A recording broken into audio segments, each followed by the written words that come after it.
हाय friends, makeup brush केमितिका clean रखी हम से विषय आज जानवाक जाऊँगी।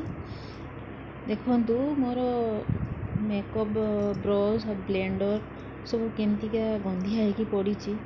मुझे फास्ट टाइम ट्राए करुँची। या आगु मुझे भी ट्राए करिनी। आगे गोटे बाउल में टिके उषुम पानी नवा, तापर से उषुम पानी किसी लिक्विड सोप बा लिक्विड सोप नथिले तमे शैम्पू भी यूज करें। मुझे शैम्पू यूज करी। देखो पानीटा जमी बेसी गरम ना ब्रश खराब हो उषुम थी। तापर से पानीटारे आपण मैंने ब्रश गुड़ाक एमती डिप करेंगे। किसी समय एमती ब्रश को बुड़े रखिला परे देखु सबू को ये बुड़े दूची। ब्यूटी ब्लेंडर आ ब्रश सबको मुझे बुड़े किसी समय रखिदेवी। मिनिमम 10-15 मिनट रखा पड़ो।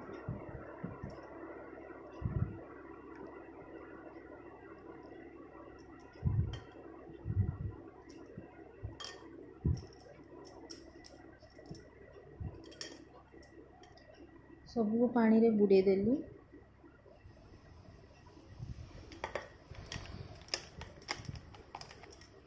दस 15 मिनट हो गलानी। तापर ये धीरे धीरे गोटे गोटे जिनस को सफा करी।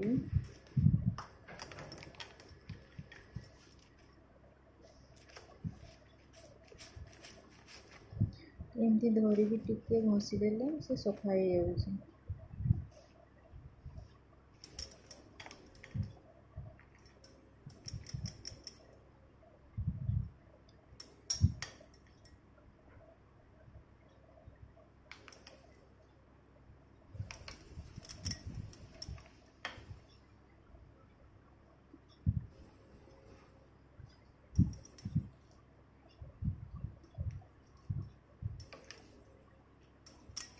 कैमरा रे पानी रे जना पड़ुनी, किंतु पानी बहुत गंधिया हो जाइए।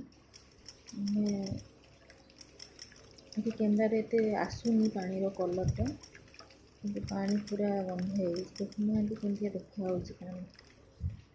आ ब्रश को बेसी ये करें, हल्का से एमती पानी रे दबेगी मुझे कली सेमती सफा करे, ना ब्रश खराब हो जाए।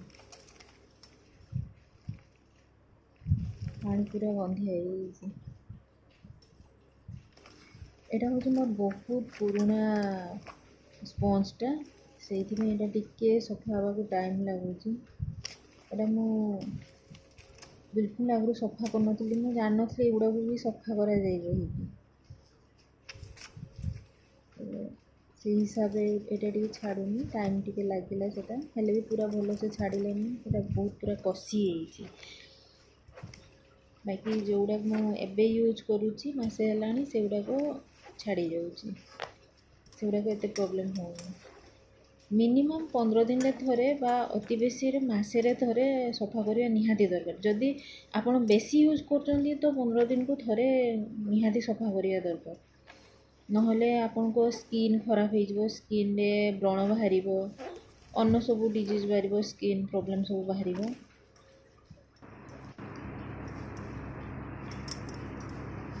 तापर आ गोटे बाउल किसी परिष्कार पानी नहीं सबको टिके भल भाव धोइबा।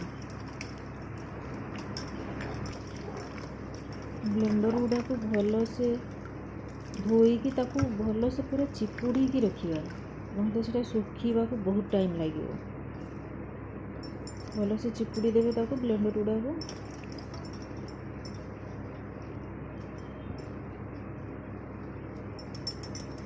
तापर टिश्यू पेपर ऊपर भी रखिपारती।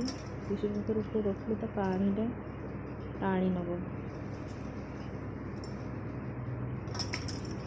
ये देखुना पुराणाटा बहुत पुराना, तो से भल से सफा है हेले भी 80% सफा हो जाए।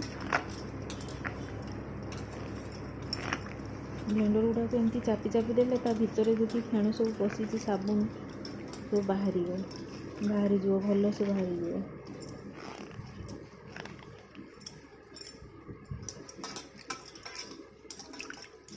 କିନ୍ତୁ ବ୍ରସ୍କୁ ଜମା ଚାପିବେନି, ବ୍ରସ୍କୁ ଖାଲି ଏମିତି ଜଷ୍ଟ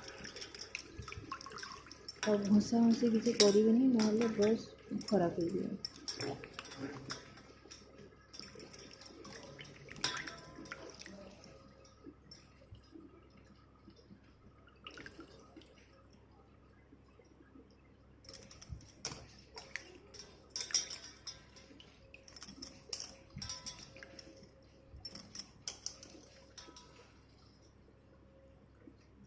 ये पानी भी खराब हो गलानी, ମୁଁ ଆଉ ଥରେ ଭଲ ପାଣିରେ ଧୋଇକି ତାପରେ टिश्यू पेपर ଉପରେ ରଖିଛି।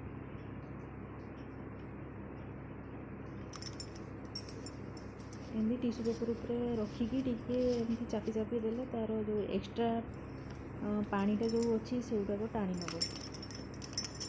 ତାପରେ ଆପଣମାନେ ଫ୍ୟାନ୍ ତଳେ ଦେଇପାରନ୍ତି, ଫ୍ୟାନ୍ ତଳେ ଦେଲେ ଟିକେ ଶୀଘ୍ର ଶୁଖିଯିବ। ଦେଖୁଛନ୍ତି ତ କେମିତି ସଫା ହେଲା।